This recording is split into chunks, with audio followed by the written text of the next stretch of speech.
Today on the Run to Riot podcast, I've got the Hammonds again from Ultraverse Supplements and racing and all kind of stuff. How you guys doing? Doing really We are well. doing fantastic. Thanks for having us again. Yeah, man. Where you guys at right now? We're in Glenwood Springs, Colorado. We've been here since July. Moved in July. It was kind of always our dream to move to the mountains, and checked out Glenwood Springs among some other places, and we decided this was the place for us, and we've been loving it ever since. We did the RV lifestyle for a year before that too. Yeah. It was fun. We enjoyed it, but it was too much. We didn't get to go far enough away since we had all the races, so we had to come back all the time. So we kind of decided maybe we'll try that again later. Yeah. We'll see. You guys still have the RV?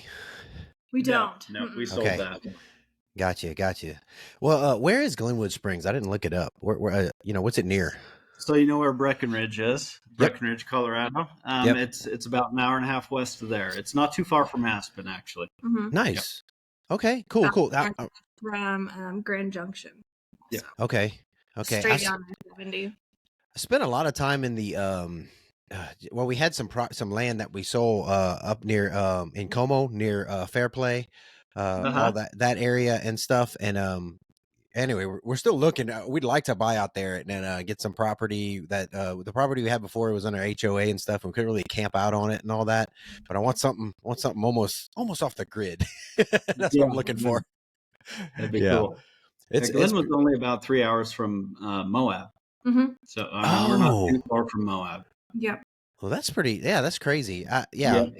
That's pretty cool. So you guys are in spitting distance from a lot of cool stuff then. Yeah. Yep. Yeah.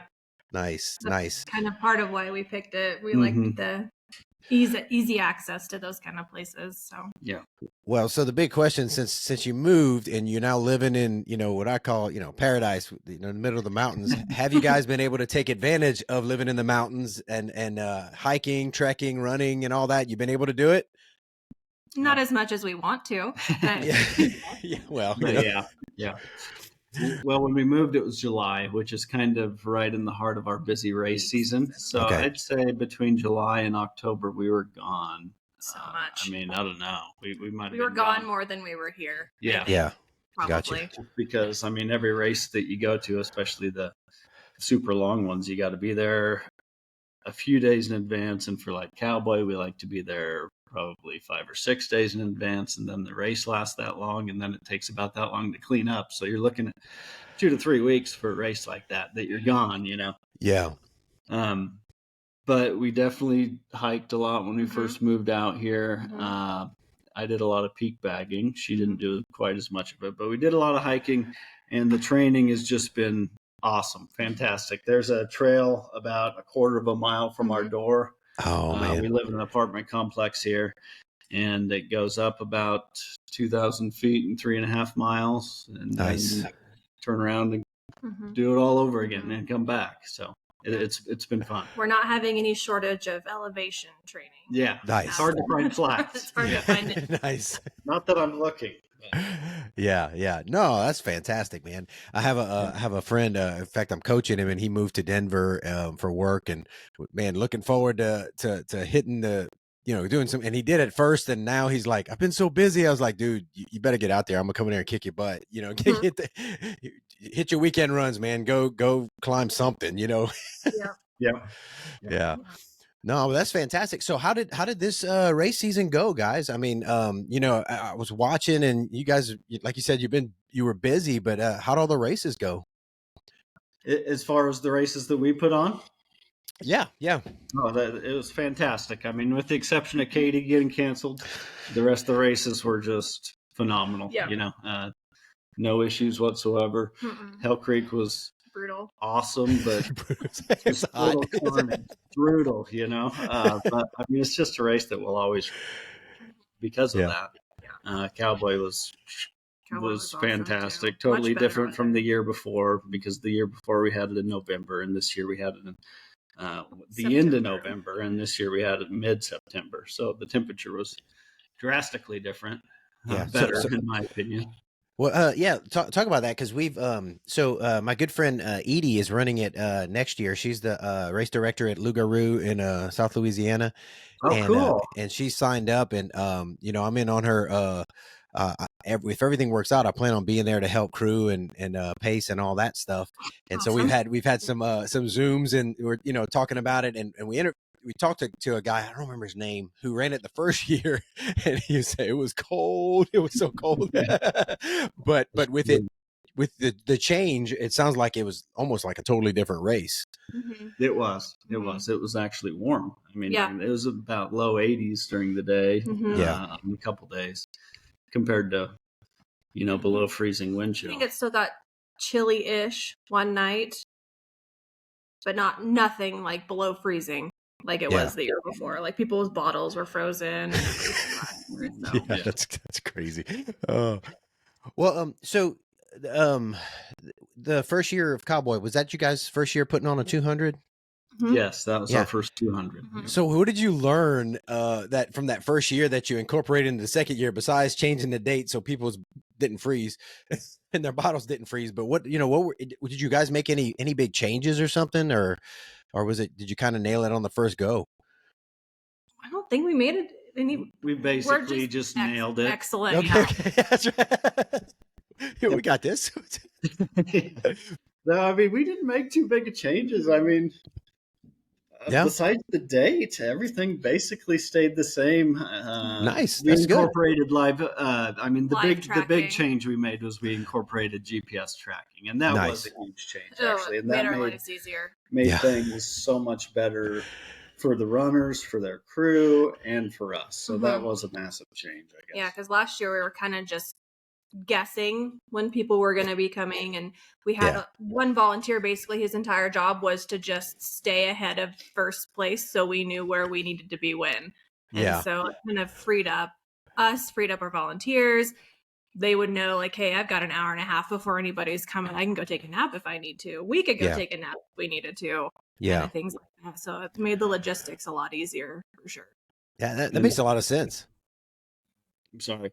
Then, as you know, I mean, it just it makes a kind of a live experience for everyone at home too. It makes it more fun. Everyone can track their runner.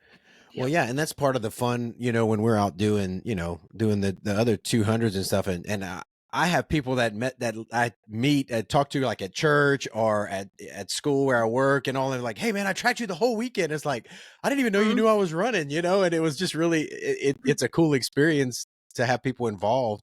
And so even though it's not as the Cowboy it's not as like remote as say Bigfoot or something like that, but it helps all the way around, for crew, for you guys, and just for people to be a part of it. So yeah, that's awesome. Absolutely.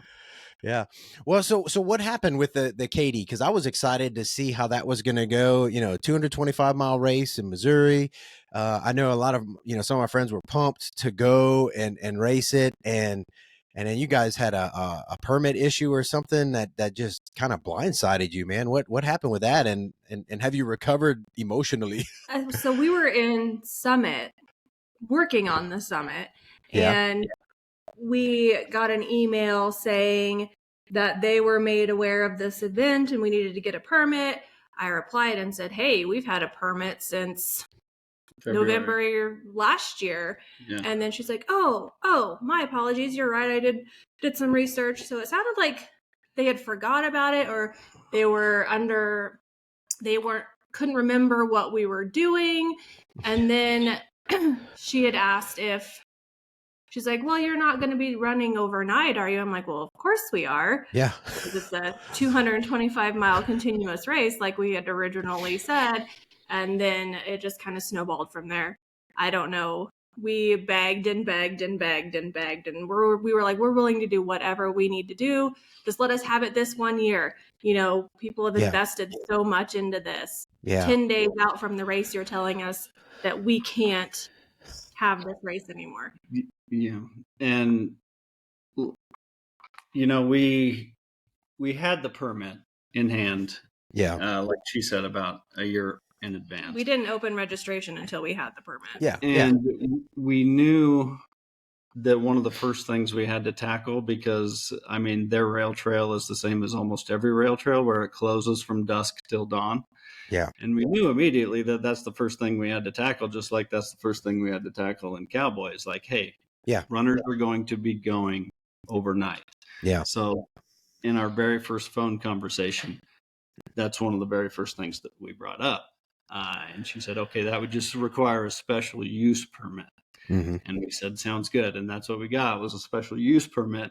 But I guess in that permit, it never said that we were going overnight. And I don't know what changed their mind, what happened. And the last thing I want to do is talk poorly about them or anything like that. But the worst part about the whole situation was just for our runners. Our runners invested so much time into that, and everyone was looking forward to it, including us. And then for that to happen that close to the race, it was very devastating for us. And I mean, it sucked financially and all that stuff, but it was more devastating because it just felt like we let our runners down. Mm-hmm. Yeah, that puts you guys in a really tough position, but it's, from my perspective, watching, and I know, knowing you guys and your reputation, it seems like most of the runners, like, I mean, they, we've had races canceled before for things, and if the character of the race director and you kind of know what they're about, it's like, okay, it sounds like most people just like, yeah, this really sucks. But, and you guys said, you can use your, your credits for another race and everything. You did everything you could do, and it was obvious. I think it made it a little easier to swallow, a tough pill, but, it seems like it sucked, but most people were like, dang, okay, well, what's next? That's kind of the vibe we got as well. And unfortunately, it was so close to the actual race itself that we couldn't even get out there and try to find an alternate route or something else to do. So we considered that too. But we're like, is it going to be the kind of event that we put on? Like, we have standards, and is it going to meet those standards? And we just didn't have time. Yeah. Well, that's one of the beautiful things about Rails to Trails, like at Prairie Spirit and you guys at Cowboy. It's nice. You worry about some road cross. You have road crosses and stuff, but it's like not like you couldn't. It'd have been a different race if you guys had been like, all right, we have a route on the road in the middle of Missouri. That just wouldn't. Or even if you guys would have come up with some kind of a looped. A short loop course or something, it just wouldn't have been the same. I mean, it might have been an option, but it's not what people wanted, a 225 mile on a trail. Exactly. Yeah. You're also redoing all your aid stations, all your sleep stations, making sure those same volunteers can go to the new aid stations. So how are you going to do all of that in a matter of 10 days? It's impossible. And get the information out, because you got runners like, hey, what are we doing? Exactly. Like the day before, okay, here's what we got planned. It's like, yeah. Just show up and we'll tell you what you're running when you get here. Yeah, that's right. Yeah, and that doesn't work out real well, because people are already a bundle of nerves right before that. So, well, hopefully, hopefully that you guys don't get burned again with stuff. I know, and I would definitely want to talk about Summit, because I want to hear all about it. I'm excited about that, because it's a great time for me. It's during the summer when I don't have as much of a schedule for school, and then I love Colorado, and so we're gonna talk about that. But I noticed you guys have you have the sign up there, but everybody jumps into the wait list because you're still working on permitting and I'm sure reading the fine print and everything is so tell me about the Summit 200, guys. How was this born? And I want to hear all as much as you can reveal right now. I want to hear it. Well, the Summit has always been kind of our dream race, to create a 200 miler, because that's really what we're the most interested in. It's what I'm the most interested in as far as running and stuff like that, is those 0 repetition 200 miles. Yeah. So we always wanted to create one in Summit County, because Summit County has always been near and dear to us. When I was growing up as a kid, I took vacations there every year, and Casey and I have been going there together since we got together, and hiking's try to spend a week or two out there every year. We just think it's one of the best and most beautiful places in the world. So we were actually talking and thinking about the Summit 200 before we ever even put on Cowboy, but we weren't going to start with that monster, Cowboy was a lot better introduction to the 200s. So that's kind of the reason that we wanted to create it in the first place. As far as what do you want to know about it? I guess. I mean, we'll tell you anything, man. It's basically entirely planned already as far as the aid stations. We have the locations for all those. We have cutoffs. We have the entire course planned. Like you said, it's just about getting the permits at this point.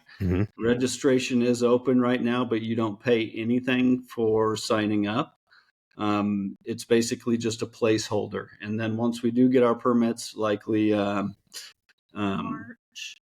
February or March, because the National Forest actually will not even look at first year events until February. Will not approve them until February. The National Forest Service won't. So that's why it's going to take that long.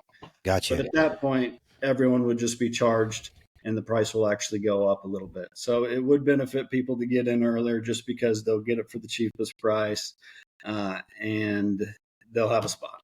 Because we really haven't advertised this race at all, other than we just said to our friends on Facebook that it's happening. And everyone who's signed up has just heard that way. Yeah.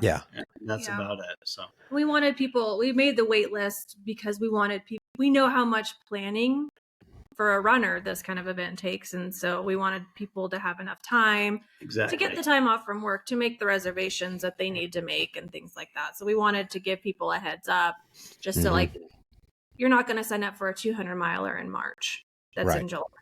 Yeah, most people aren't. Most people, some people do. Some people, yeah. No, that's so the race. Give me a. Do you know, like I saw there's a lot of elevation out there. Is it like, it's like 40,000 feet of gain on the 200? Yeah. Just under, Yeah. Just under 39.5 or something like that.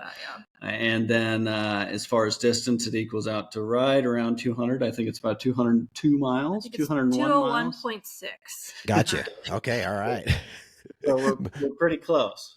And then the big factor, the thing that everyone's talking about, is the altitude, right? Yeah. Because there's nothing else that really compares to the Summit 200 as far as altitude is concerned in the zero repetition 200-mile world, at least. The lowest altitude is over 9,000 feet. It would be in our first section. It's 9,026 feet. That is the lowest you're going to get on the course. Wow. The highest altitude is over 13. Let me go to this here. That's exactly what I was going to bring up, because it seems like it's a high 200. Yeah. So there's 8 sections that surpass 11,000 feet, 4 that surpass 12,000 feet, and 1 that surpasses 13,000 feet. The lowest section is your starting section. The lowest point of the race is where we start in Frisco. Yeah. But each of those 8 sections that I mentioned start and end in the 9,000s. So you might go up to 12,000, 13,000 feet, but you're starting much lower than that, and you're ending quite a bit lower than that too, So a lot up and down. You might get to 13,000 feet, 12,000 feet, but you're not going to spend a tremendous amount of time there. Miles. Okay. Couple miles, and then you'll head back down, basically. And a lot of points from when we went out and actually hiked this and did this, you get up there, and that's about the easiest part, is when you're at altitude, because it finally levels out. Yeah. Nice. Dude, that sounds fantastic, because there are a lot of beautiful mountains in Summit County, and so I mean, you guys just kind of, how much of it is single track, how much of it is pavement, or roads or whatever? What's it look like?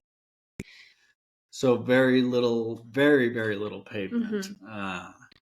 Rec path. Probably, yeah. I guess the only paved section would be like rec path, not paved highway or road. Yeah, I saw some of the first section as you're getting, I guess, out of Frisco. You do, some mileage on paved rec path, and then get rounds in the mountain. Exactly. We do use quite a bit of Forest Service Road, but that being said, those are some of the best views of the course. Or like 4x4 roads. They're just gorgeous. Like you don't even care that you're running on a 4x4 road. Yeah. It feels like a trail to me.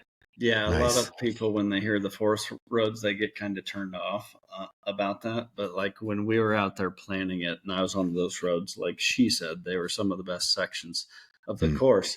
And there was no vehicles on them. I mean, the roads that we are on, they're serious 4x4 roads. So you'd almost have to have a modified vehicle to even attempt driving on something like that. But as far as percentage, this is just a guess. I'd say probably like 40-40 single track and forest road, 40%, 40%. Okay. Yeah. And then the last 20% would be made up between rec path and cutting through town. Which might be short sections of pavement, but I'd say less than 2%. That's roads. Right. Paved roads. There's no highway running. Gotcha. Yep. A lot of it's on the Colorado Trail. There's quite a few sections on the Colorado Trail. Okay. Well, I think that's fantastic. When you look at other races, you look at Arkansas Traveler. There's a lot of Forest Service Road there, Jeep roads and stuff like that, gravel roads. You look at Leadville. I mean, Leadville's got a lot of, so I mean, that 40-40 split, that's pretty good. And if it's got a view, you don't have to look down at your feet as much. You can enjoy the view. Exactly. Nice. And I think, when you're making a point to point anything, you're going to have roads to connect to the trail. There's no trail that's going to be all trail for 200 miles for a loop. Right. Yeah, you got to connect them. We tried to find a course that had as much as we could trail. Single track. Yeah. So what are the distances from the aid station to aid station looking like? Let me pull that up for you. So our longest distance between an aid station is about 25 miles. Okay. So that's going to be a long one. And that's probably on paper, that's probably your crux section right there. Yeah. It's late in the race, 25 miles, and you got over 6,000 feet of elevation gain and almost 7,000 feet of elevation loss in that section. Gotcha. Between aid stations, 14, 15 miles between. So I guess we've got 13 aid stations in 200 miles. Okay. So, gotcha. So I don't its know. Average is about 14.5 miles. Yep. Okay. Aid stations. Yeah.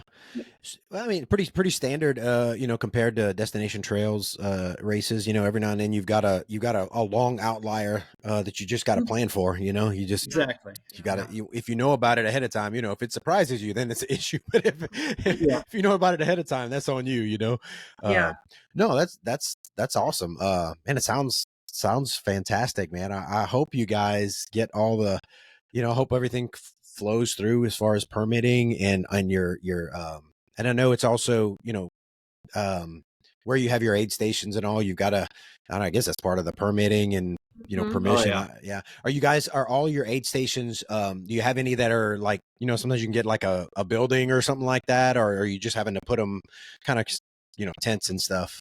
So this is almost entirely going to be pop-ups. Yeah. Okay. Because it's so much more remote than like Cowboy. Cowboy, you go through a town every 10 miles. We go through towns, but they're mainly at the beginning of the race, and then you're out there. You go through Breck later in the race, but that's the only one. Yeah. So it's mainly primitive trailheads, campgrounds is kind of what we have planned right now. So sleep stations are basically going to be tents. Yeah. How many sleep stations you guys are going to have on it? We're planning on 4 right now. Okay. And that would put 1 in the first half of the race and 3 in the second half of the race. Okay.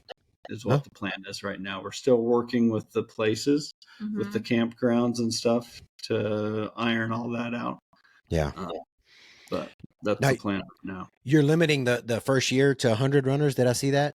Yes, we are. Okay. Yep. Yeah. No, that's good. I mean, make the bite off more than we can chew. yeah. It's good. 100 runners. You can kind of manage it and see how it goes, and then probably easier. Is it easier you have to permit it for a certain amount of runners or people too? Is that haven't really been? They haven't really told us that we needed to limit it to 100-mile runners. We just kind of do that because for all of our first year events, we try to be conservative with it. Yeah. Not only to make it easier on us and to kind of decide what we can handle for the next year. We know we can handle 100 runners, so that's what we're going to do on the first year. Yeah. But that gives us an idea of what we might be able to handle on year 2. Yeah. And not only because of that, but also because one of the most rewarding aspects of race directing for Casey and I is that we get to interact with our runners a little bit during their races and see them as they go, follow them along, and then be there at the finish line for every single finisher. So we never want it to take away from, we never want to get too many runners and sacrifice that just to get more runners. Right. Yeah. And shame on me because I haven't run one of your races yet, but I've heard from people that have run you guys races that they've loved you guys and appreciated your obvious heart during the race, and I think that's important. Yeah. I think it's important in a lot of I coach runners and stuff, and that's one of the things I love the most is when I can sit down with somebody after they've achieved their goal of their first 50 mile, 100 mile or 200 mile and just celebrate with them, and like, I love that, you walk with them through it, and you guys get to do that as part of the race. You're walking through the race with people who, there's a lot of them, it's their first, or for this one, it'll be their first time doing this one, so exactly. Yeah. So it's, and then for race directors, my friend Edie, who's doing it, one of the things she loved and she's talked about is she loved being there at the finish line, handing somebody their buckle, and giving them a nasty, sweaty hug, and just, I love that. That's my favorite part. Especially when you know who they are. Yeah. You get to know them throughout the race. We try to learn everyone's name throughout a race.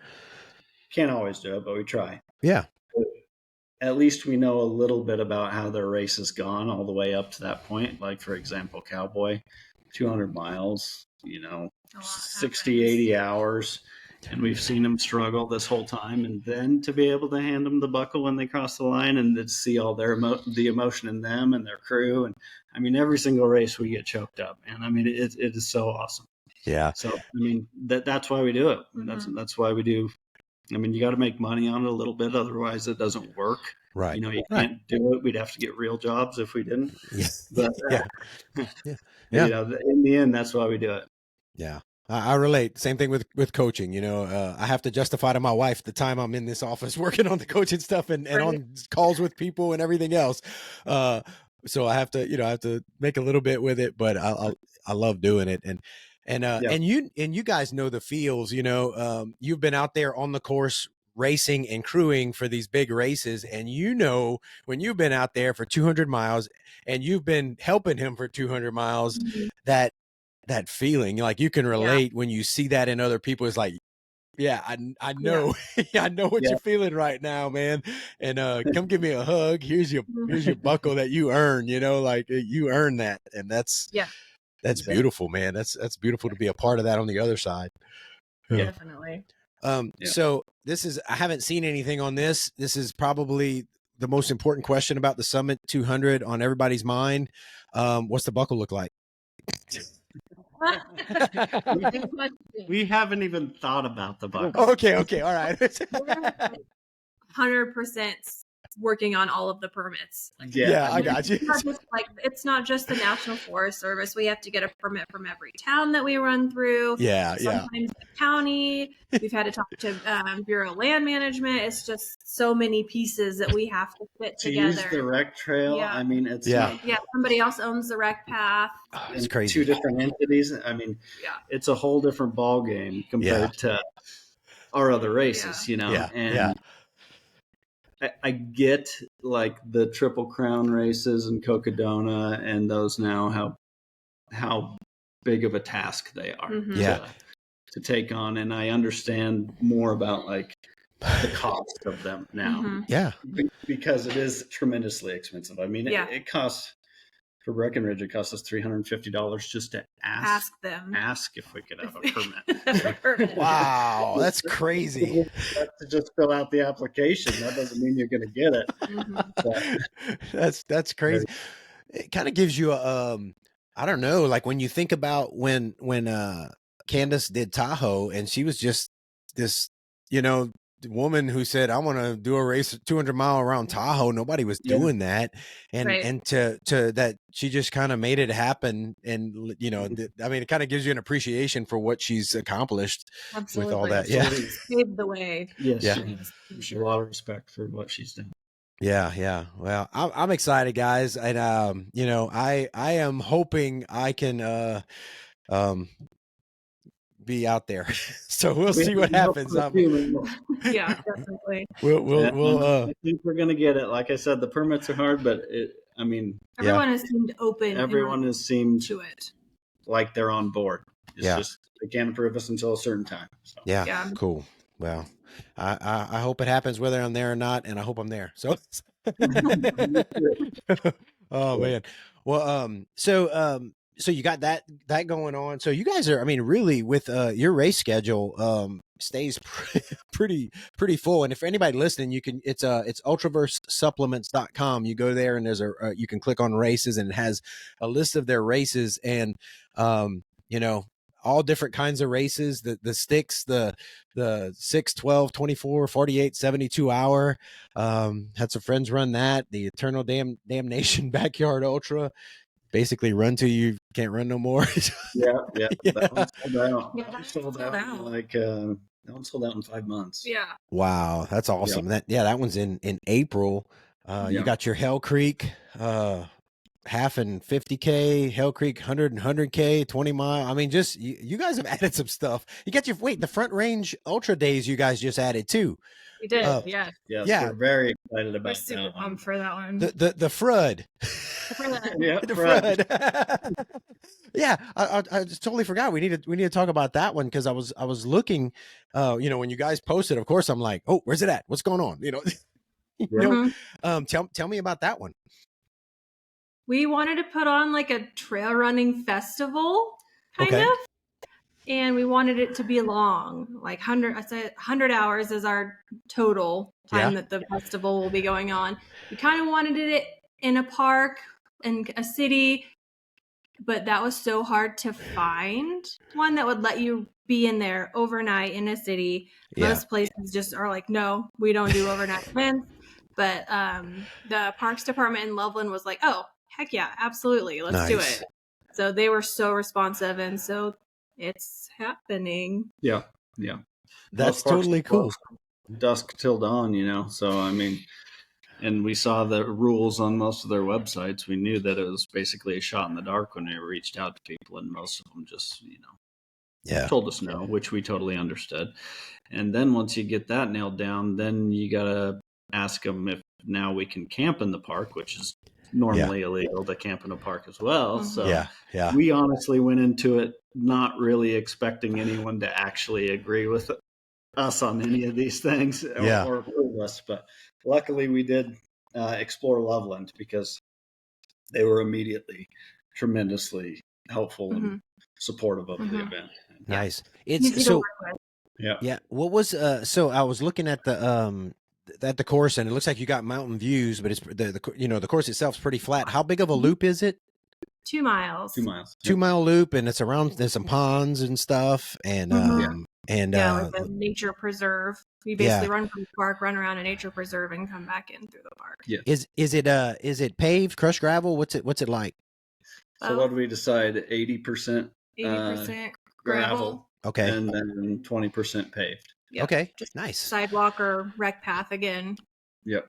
So you guys' vision for this is 100-hour kind of a trail festival where people are running, hanging out, enjoying being together. Let's go run a lap. Let's hang out. Let's run 4 laps. Let's hang out. Kind of something like that. Just kind of a laid back. I mean, it's a race, kind of. See how many miles you want to see how many miles you get, but it's also a time to be together. You're like let's run some laps together. Let's let's enjoy each other's company, and a little tighter thing than these 200 miles. You get very spread out. Right. Yep. We spend a lot of time in no man's land. This is like. It's every man's land all the time, you gotta be there. Yeah. No, bring that's the communities get together, kind of, and just hang out and have a good time. Yeah. Nice. That sounds awesome. Run what you feel like. Don't run what you don't feel like. Yeah. And I don't remember. Is it where you can, like, if you can only jump in for a couple days or something like that, you can just kind of come in when you can and. Oh yeah, we have all sorts of different options as far as distances. We have 100-hour, 72-hour, 48-hour, 24-hour, 12-hour, 6-hour, and then as far as distances are concerned, we've got a 200 and a 100. Okay. And with all of those, you get a few different options about when you want to start. I mean, obviously, the 100-hour you can only start at one time because that's the entire duration of the race. Yeah. But you got a couple different options for all the other times and distances when you could potentially start that race. And then you can, so you're doing the 72 or the 100, you don't have to stay there the whole time. You could get a hotel if you wanted to. You wouldn't have to camp, and you could leave and come back as much time as you wanted in that time. So nice. And can the runners set up camp too?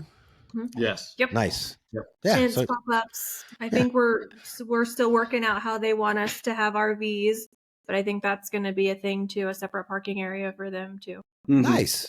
Cool. So basically, we rented their shelter, which has restrooms in it and a nice covered area right there in the middle of the park. And on one side of that's going to be our start-finish line, and we're going to have chip timing at the race.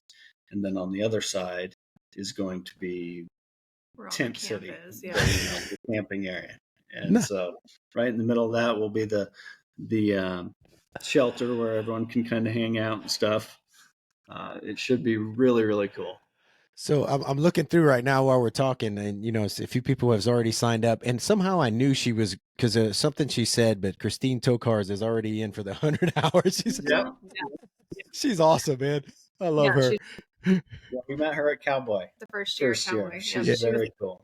Yeah, she's run like everything. She's always she's good. Yeah. So cool deal, man. Yeah, that's pretty awesome. And I see. Okay, I probably don't need to be outing everybody who's in there because, but I see a few other familiar names in there. That's cool. That's good. There's some good company that's going to be there already. So yes, that's awesome. Well, good deal. So so it's going to be a big year. 2 different races and totally different kind.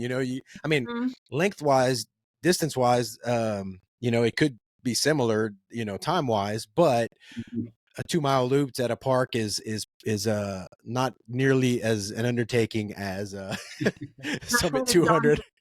Yeah, exactly. Yeah. Totally different kinds of races for sure. And you get people that love one, and don't like the other. And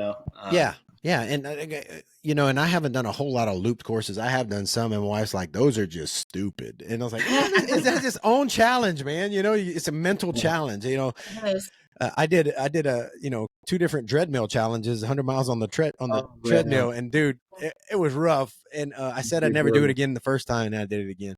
But but it's a mental, it's just a different kind of challenge, and so it's just totally different. But this one's, if you got people, when you run with people, it kind of makes it different. It's you can, it helps lighten the load a little bit. Summit, you got the views point to point, and then this you got people. I didn't even ask, where does Summit finish? Frisco. Oh, yep. Okay. It's in Frisco. Yeah, okay, got it. Big loop. Got it. Okay, I got you. Okay, cool. That's awesome. All right. So we explored a few different options on that course. Like we had point to points, we had loops. We made the route 5 or 6 different times. Spent probably 100 hours just on route making. Yeah. Because it's tricky in Colorado because you can't have competitive events in wilderness areas. Oh. That's not allowed. And Colorado probably has about as much wilderness areas as anywhere. Silverthorne's surrounded by wilderness areas. So you can't get into any of those spots. Gotcha. So we had to make we definitely wanted it to be 0 repetition. We wanted to make either a loop or a point to point that avoided those wilderness areas. Gotcha. So, yeah, you could no competitive competitions. We won't give out trophies for Right? first. Yeah. For fun. Yeah. Well, it's kind of, it's almost, I mean, I know, people race like the other 200s and stuff, but they call it, it's an endurance run, they don't call, don't call them a race necessarily, but, people do compete and try to, Sure. Yeah. So it's, I mean, it's semantics, I guess, but yeah. So what else are you guys excited for next year? Cause I'm Chase, I'm looking at your ultra sign up, dude. Yep. I'm very excited for that. Very excited for the Triple Crown. Yeah. Yep. So, what are you most apprehensive about, when you're looking at the Triple Crown and, I don't know, which ones are you, what's your big concern in doing it, or what you training hardest for? Bigfoot's the one I'm the most excited about. Yeah. I'm very excited about Bigfoot. I've done Moab, so I'm very excited about Tahoe as well. I'm excited about all of them, but the main goal for the whole thing is just to get through them all. Yeah. 3 200s in 6 months. So the way I'm approaching it is I just got to get through Tahoe and try to make it as easy as possible. There's no way to make a 200 easy, obviously. Yeah. But I'm trying to get through that one with the least amount of accumulated damage as possible. Yeah. Even if it means not going as quickly as I'm capable of. Right. And then just kind of feeling it out from there with Bigfoot and then Moab. But obviously the main thing I'm concerned about is just getting through them all. That is the goal, to get through them. Yeah. And as far as training is concerned, now that I'm out in Colorado, I can train for these so much better than I have ever been able to. In Kansas, I had to find a 50-foot hill and run up and down it 100 times, to get 500 feet, to get 5,000 feet. But now it's nothing to walk out the door and get 2,000 or 3,000 feet on even a fairly short run. Yeah, that's fantastic, man. So do you know if has she released if Tahoe is gonna circumnavigate the no, it won't? Not this year. Nope. They're still waiting for some repairs to be done on that side of the trail. So I know they got rid of a little part of the out and back to make it 200 miles. Yeah. They just changed that and kind of did an update on that, but still not going to be a full loop yet. Yep. Okay. Was it the year you did it? Have you done it? Yeah. Yeah, I did it in 2018, and it was when it was the 5th year of having it. So we did it the reverse route around, and it was good. It was beautiful, and I DNF'd it a couple years ago when it was from Heavenly to Heaven and back, to Heavenly and back from the normal starting point. And I know last year I think they started at Heavenly and did out and backs the opposite way. I was like, wow, what a crazy. That's what they're doing this year. Okay. Yeah. So, which is not, you still get a lot of the whole area is beautiful. I love that area. Tahoe's gorgeous. So, that'll be good. And then, I have business at Bigfoot. I'm hoping 2025, I'm going to go back and get Bigfoot done. Awesome. I went in, I think with your mindset, man, going into it, like that, like not trying to kill yourself. I think it's going to help you. Like when I went to Moab this year, I had an attitude of gratitude, and just like when I went in the first time, I was like, #beat Goggins. I'm running with David Goggins the first little bit. And I was like, and I was in shape. I was in good shape and stuff, but just, everything went down south. Everybody heard my story of my demise, but I just went into it with that more like, I just want to get it done. I want to be present. I want to experience it. Yeah. And I just kept such a positive attitude, even in some of the sections that were really, they've added some to it, so be prepared for that this year. Some gnarly climbs, and but it was like, all right, I just accepted it. Like, all right, this is gonna suck. Let's do it. That last section sucked. This section's gonna suck. Let's do it. Yeah. And my wife, she saw the difference in me for this one. Like I was just really was able to keep my mind in check and just had fun. Yeah. I had a sleep plan. Are you gonna do a sleep plan or anything? We usually plan it out a month or so before the race, Gotcha. kind of think about what I want to do. Yeah. But I'm still trying to figure that out. Still trying to perfect that. It's hard, man. I went like an hour and a half a night or an Yeah. hour a night. I don't know if it'd benefit me to go more, and I don't know if it'd benefit me to go less, really. I mean, yeah. I planned for, I went ahead and I planned because I wasn't running it hard. I planned for 3 hours a night, but the first night, like I laid back for 45 minutes and I popped up and I felt like $1,000,000 and I was like, yeah, I'm going out. I'm done, you know? And I went out and the next night, I think I slept about 2 hours and I was like, yeah, I'm done. And then the next night, the alarm woke me up at 3 hours. I was like, I was like, and I was, I was like, I guess I'm going to finish, So, but anyway, that worked for, I had the plan, but I was ready to, I wasn't militant about it. I wasn't going to lay there and make myself lay there for 2 more hours if 45 minutes was good enough. Yeah. And so I felt good. I only took a couple dirt naps during it, I was getting pretty tired on my feet during the day and I saw this flat rock underneath a tree with some shade and I laid down for 10 minutes and that was good. And then one other time, I laid down for about 5-7 minutes and that was it. So anyway, everybody's a little bit different with what they need in their sleep plan, but I had the plan and then I pivoted when I needed to. So, yeah. And I think that's the most important thing is being able to, I mean, if you have a plan, being able to accept the fact that plan might crumble and you might adjust as you go along. Because in 200 miles, something's gonna throw you off. And that happened Moab the first year. Yeah, you got destroyed that first day, and basically we had to do damage control from there. Yeah. Well, and they started. I'm assuming they're going to do the noon start again this year. That actually worked out because there's some of those first sections are just killer, man. and if you have an issue with hydration and stuff like I did, I just could not bounce back from it. And so that actually it helped. And I didn't beat myself up for having to power hike a lot of sections. I just like, I'm power hiking. All right. It's like, I'm moving, whatever, before I'd have been like, I should be running. But I'm moving. Yeah, it's good. Same. Yeah. In the right direction anyways. I like that approach. In the past at races, that's kind of how I've been too. Just getting so big of a hurry, and you're on mile 15 of 240 miles, and hurry. Exactly. Chill, just chill. Exactly. It sounds so crazy when you think about it, but when you get in that situation, it's just so easy to get caught up. And you're finally doing it, and your mind's going freaking crazy, and you don't want to get behind on your pace. Yeah. So that's what I'm going to try to do this year. Just kind of chill out a little bit. Nice, man. I'm if you know him, it's going to be fun.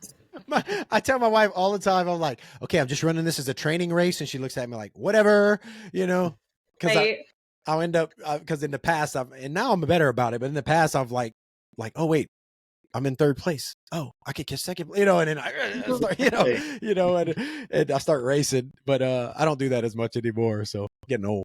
But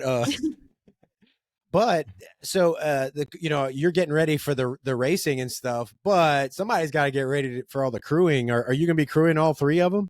I am. Okay. Yep. Me and the schnauzers, me and our 2 dogs. They're old enough that we can't leave them anywhere. Maybe they might not make it through the So they go everywhere with us now. So I will be dog momming and crewing all 3 of them. Yeah. Nice. I think the toughest one, like when I go back to Bigfoot's a tough. I've heard that. That's what everyone's telling us. I didn't make it. Good to live out of the vehicle for 4 days or so. I think they drive about 800 miles crewing, and I'm toying with, if I go back just for my just anyway, I'm toying with just going do it without, just going do it myself when I go back and just drop bag it, just because of that. The last time I dropped it was she didn't get to experience a whole lot of it because it was a mental drop, but I dropped pretty early on, and she didn't get to. Anyway, we still drove 2 hours back, to get back to where we needed to from mile 70 or something. It's like it was crazy. Yeah, so you gotta have to gear yourself up, man. Good thing I like roughing it. Yeah. And then hopefully he's nice to you when he gets to, he's always pretty good. Yeah. I've seen him. This is like the only time he's happy to see me every time. So that's great.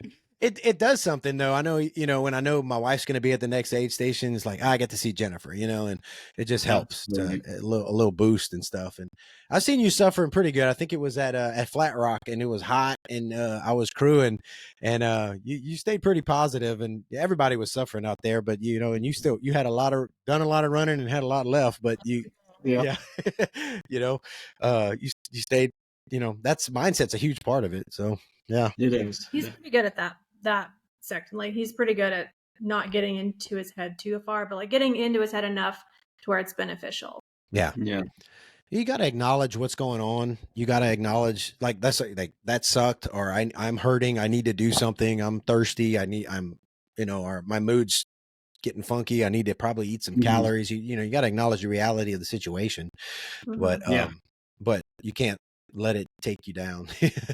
Exactly. Yeah. Well, and then I saw you've got across the years 200 miler too. Yeah, I don't know what the hell I was thinking. I wasn't expecting that response. He literally looked at it, and then 15 minutes later, he was signed up. So we don't do much thinking. I want to say you really thought it through there, Jay. Yeah. I'm like, I guess it's been too long since I raced, and I wanted to do something. But normally the short loops, and flat courses just do not interest me at all. And this is a 1 mile loop on a super flat course for 200 miles. Yeah. I think it'll be fun just because it's going to be kind of how we envision Fred being. There's going to be a ton of people there. There'll be a ton of people we know. Kind of like an ultra running festival. Yeah. So I think that'll be fun. And I just kind of want to see what I can actually do on a flat course like that. Cause you've never ran anything like that before. I never have. Not for a race. I mean, that's what I trained mainly in Kansas is just flats, but I guess I got so burnt out on them from training that I never wanted to do one for a race, Yeah. I'm a lot more interested in the mountainous races. With long distances between aid stations. I really like the long distances between aid stations where you got to carry a pack and you got to be out there for 6-8 hours at a time sometimes, Yeah. So this is going to be a totally different experience for me, but I am looking forward to it. It's going to be different. I mean, like, cause you got Bigfoot, Tahoe, and Moab out in the elements and the mountains and climbs, and then you're going to go running in a circle. 500 people. Yeah, it's a big circle, but it's with 500 people. Yes. It'll be its own challenge. Yes, it will. Oh man. Well, I'm excited for you, man. Get out there and kill that Triple Crown, man. Enjoy yourself, and man, I hope you just get all you can out of it, and just be present, man. I hope you can, just be present in all of those, and because such different terrain and everything else, and they all have their own beauty. Just just suck it up. Yep. That's been my dream. The Triple Crown's been my dream. So I'm gonna, like you said, I'm gonna try my best to just enjoy it, no matter what's going on. Yeah. Be grateful that you're able to. Exactly. Not many people are able to do such things. Yeah. So try to remember that. It's his birthday present as well. It's his 40th birthday. I didn't know that. Yeah. now you know. Happy birthday, homie. That's funny. Oh, like for Christmas, my wife's like, "What do you want for Christmas?" Like, can I sign up for? She's like, "No, like I need to get you something." I was like, "I don't want anything. I just want to go write it down and wrap it in a yeah, exactly. exactly. Can I go do the Summit 200? It's like, you know, because that's all I want to do. I don't want stuff. Anything I want, it has to do with running a race or, you know, like. No, I am too, man. Yeah. I don't don't buy me stuff I don't need. Yeah. Well, hey, so how's everything going as far as Ultraverse Supplements? Because I know what's cool is you guys, you know, you have the supplements, and that's what you offer at your races. And so, you know, I've got it, you know, and I love the taste. I like the feel when I'm running. It's, you got to work with mixing it. The Proxima, that's the challenge. But one of the runners that I coach, Andy, he loves it. You know, he uses it all the time, and when he's doing his long runs, and he puts everything he drank, and he doesn't bonk, man. He does well. So anyway, how's everything going with the supplements and all? It's going really good. I mean, our races have been by far the best thing for our supplements. And, you know, Cowboy was really big for it because people were taking Proxima the whole time for Cowboy. And a lot of them who used to have gut issues all the time didn't have any gut issues with Proxima. And so they started buying it. And then since I think the last time we talked to you, we didn't even have Proxima, right? No, it was about to come out. Yeah, that's right. Yeah, so that one has helped a lot. It's caught up to the other two in sales, surpassed it, even though it came out a year later. It's been out about half as much time. It's a cluster dextrin mix, Proxima is, which is why it's so difficult to get mixed up. To mix, yeah. For me personally, my Achilles heel was always taking in enough calories during the race. Yeah. I don't do well with eating food. I mean, like at a race like Moab, I can stop. If I'm going to sit there for like 30 minutes, then I can eat something. Yeah. But I can't eat real food and continue to run. It'll just destroy me. Yeah. So I had to do it with liquid, and I still couldn't take in enough from liquid when I was using traditional fuels. And so I tried EFS by First Endurance, which is a cluster dextrin based fuel. And that just solved all my problems. And so when I dug into it a little deeper, you know, cluster dextrin is the easiest carbohydrate on the stomach, almost as easy on the stomach as water alone. And so I just thought that was perfect for ultra runners. And that's what Proxima C is. It's about 60% cluster dextrin, and then it's got dextrose and fructose and palatinose in there as well. But we kind of went all in on Proxima and tried to make the absolute best ingredients, and we absolutely love it. We need to get another flavor out there for sure. Yeah. Those if people can alternate flavors, it helps or whatever. But the flavor is great, and it's not a strong flavor like some things. I know some things that I've tried. They're good and they don't mess with my stomach, but like they're strong, and you know, we get long into a race, especially some of these longer ones. You're like, don't get that away from me. I don't even want to smell it. Yeah. You know, it's like Exactly. We wanted it to be very mild flavored. That was my one complaint with EFS. It was very strong flavored, but it wasn't really. I don't think it was made purely for ultra runners, right? And that's kind of what all of our stuff is made for. Yeah. We had to argue with our manufacturer about how flavorful. They're like, this isn't going to be like, we're like, no, people are going to be drinking this for days at a time. That's right. Yeah. So you don't understand. Yeah.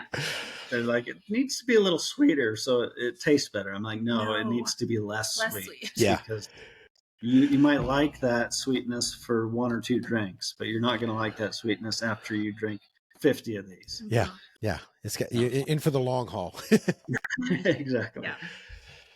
No, that's fantastic. That's good to hear, man. And like I said, I love it. And so for those listening, if you want to try it, you know, it's at ultraversesupplements.com, and you know, but you've got to, you know, prepare it ahead of time. I put it in a shaker bottle. And you know, just shake it up real good, and it stays mixed, you know, once you do that. And I just pour it in my 500 milliliter flasks, and it's good to go.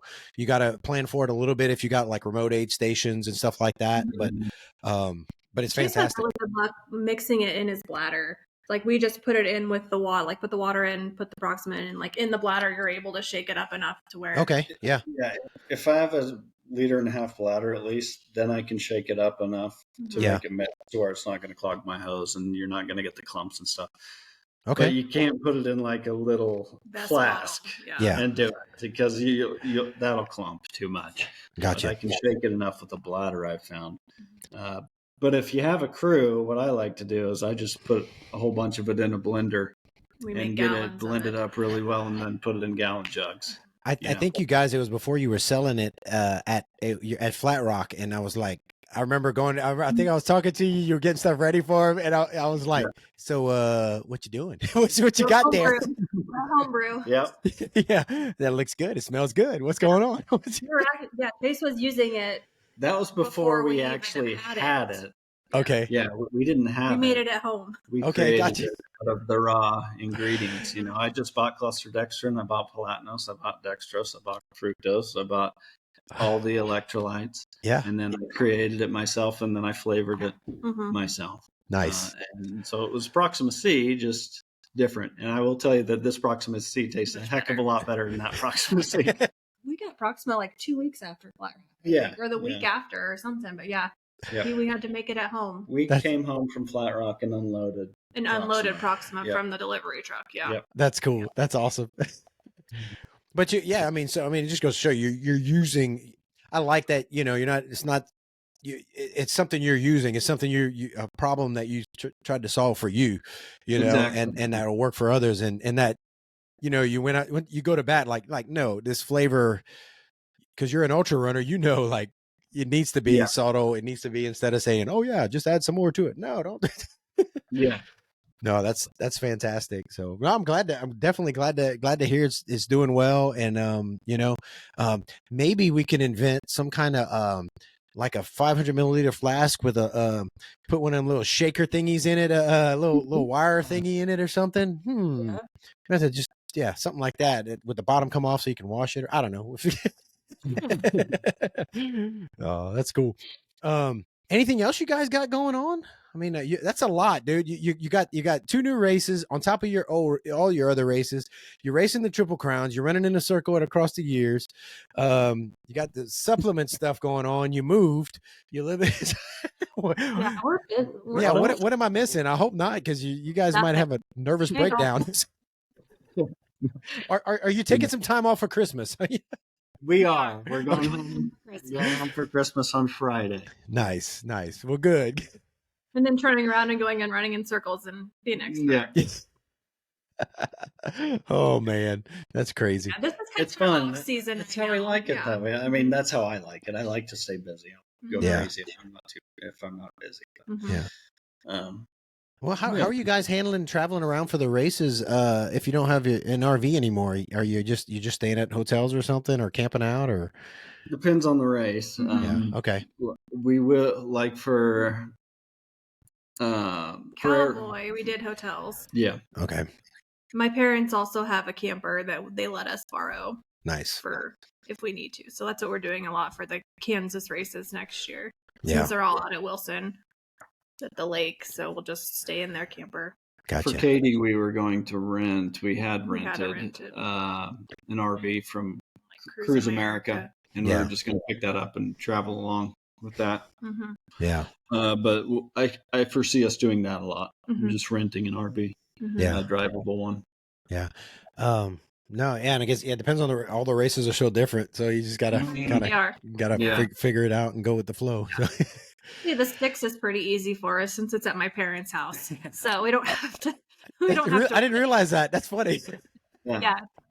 My dad mowed a course in his pasture and let us put a race on there. That's why it's the sticks. I mean, it is in the sticks, man.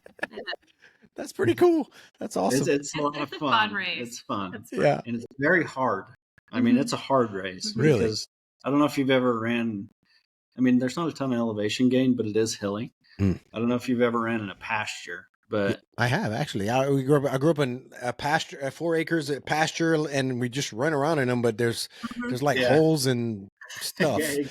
Yeah.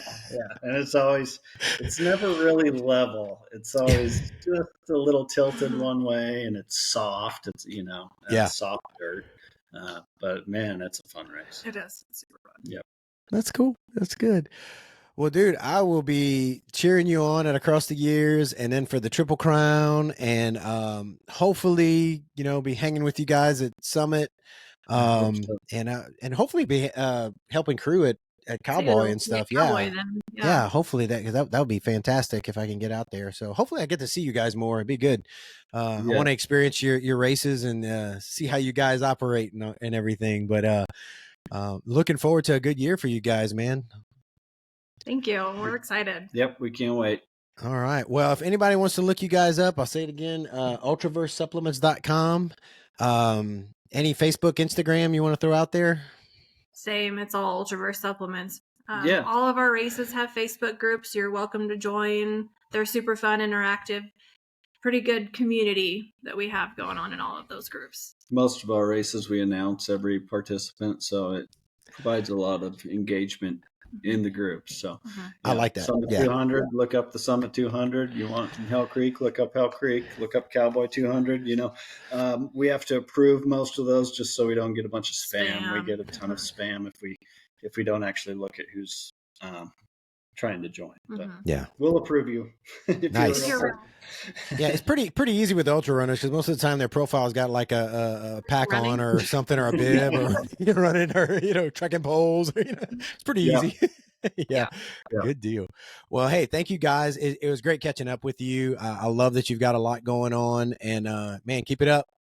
Thank you. Thanks, man.